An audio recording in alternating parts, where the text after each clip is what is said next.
2014 ராஜஸ்தான். ஷீதலுங்கிறவங்களுக்கு புதுசாக கல்யாணமாகி தன்னோட மாமியார் வீட்டுக்கு போகிறாங்க.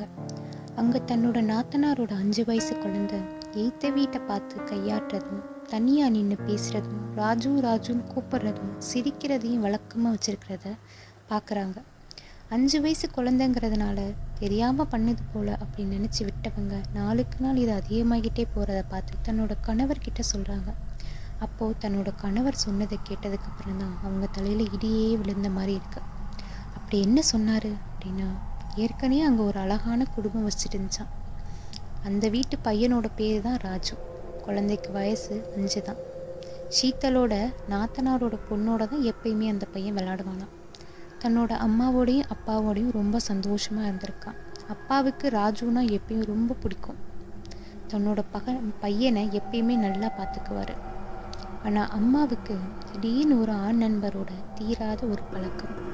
இந்த தேவையில்லாத பழக்கம் நாளுக்கு நாள் அதிகமாக அது ராஜுவோட அப்பாவுக்கு தெரிய வர குடிக்க அடிமையானார். மனவேதனை அவரை விடலை. ஒவ்வொரு நாளும் குடிதான். அவர் எப்போ வீட்டை விட்டு வெளியே போனாலும், வேற ஊருக்கு போனாலும் சரி, ராஜுவோட அம்மா அந்த ஆண் நண்பரோட தன்னோட நேரத்தை முழுசாக செலவழிப்பாங்க. ராஜுவை கண்டுக்கிறது கூட இல்லை. ராஜுவை அவங்க ஒரு தொல்லையாகவும் தொந்தரவுமாகவும் தான் பார்த்தாங்க. எப்போ இந்த பையன் ஒளிவான் அப்படின்னு தான் யோசித்தாங்க. இவங்க யோசித்த மாதிரியே ராஜுவோட உடல்நிலையும் ரொம்ப மோசமாக்கிட்டே போச்சு. ஏன்னா அவனுக்கு ராஜுவுக்கு அப்பாவோட அன்பும் இல்லை, அம்மாவோட அன்பும் இல்லை, பார்த்துக்க ஆளும் இல்லை, சாப்பாடு கொடுக்கவும் ஆள் இல்லாமல் போயிடுச்சு. அவனோட உடல்நிலை மோசமாக்கிட்டே போச்சு. ஒரு கட்டத்தில் ஹாஸ்பிட்டலில் உயிருக்கு போராடிட்டு இருந்த நிலையிலையும் அவங்க அம்மாவுக்கு அதை பற்றியெல்லாம் எந்த கவலையும் இல்லை. அவன் உயிர் பிரிஞ்சப்ப கூட அவங்க சந்தோஷத்தை தேடி அந்த ஆண் நண்பரோட அவங்க போயிட்டாங்க. ராஜுவோட அப்பாவுக்கோ பையனை இழந்த சோகத்தை தாங்க முடியாமல், இதுக்கப்புறம் இந்த வீட்டில் என்னால் இருக்க முடியாதுன்னு வீட்டை காலி பண்ணிட்டு வேற ஊருக்கு போயிட்டாரு. அப்பப்போ அந்த வீட்டுக்கு வருவார். ராஜுவோட பேரை சொல்லி சொல்லி அழுவார். அதை பார்க்குறப்ப எங்கள் எல்லாருக்கும் மனசு உடஞ்சி போயிடும்னு சொல்லி ஷீதலோட கணவர் சொல்ல, கண்களில் கண்ணீரோட ஷீதல் நிற்க, இப்போ இந்த பொண்ணு யாரை பார்த்து ராஜு ராஜுன்னு கூப்பிட்றா அப்படின்னு சொல்லி கேட்க, கணவருக்கு ஒரே சந்தேகம். சரி, நமக்கு தெரிஞ்சவரை கூப்பிடலான்னு சொல்லி உங்களுக்கு தெரிஞ்ச ஒரு மந்திரவாதியை கூப்பிட, அவங்க இன்னும் அந்த ராஜுவோட ஆன்மா அந்த வீட்டில் இருக்கு. ராஜுவோட அம்மா சாப்பாடு கூட கொடுக்கலையா சரியா. ராஜுவோட கடைசி ஆசை என்ன தெரியுமா?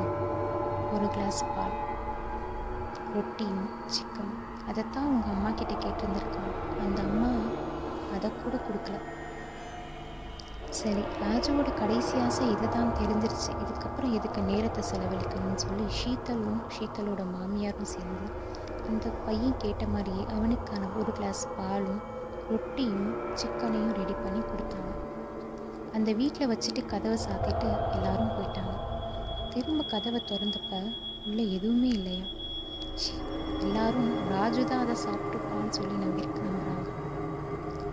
ராஜுவோட ஆன்மா இப்போவாச்சும் நிம்மதியாக இருக்கும், அந்த இறைவனடி சேர்ந்துருக்குன்ற நம்பிக்கையோட எல்லாரும் அவங்கவுங்க வேலையை பார்க்க ஆரம்பிச்சிட்டாங்க.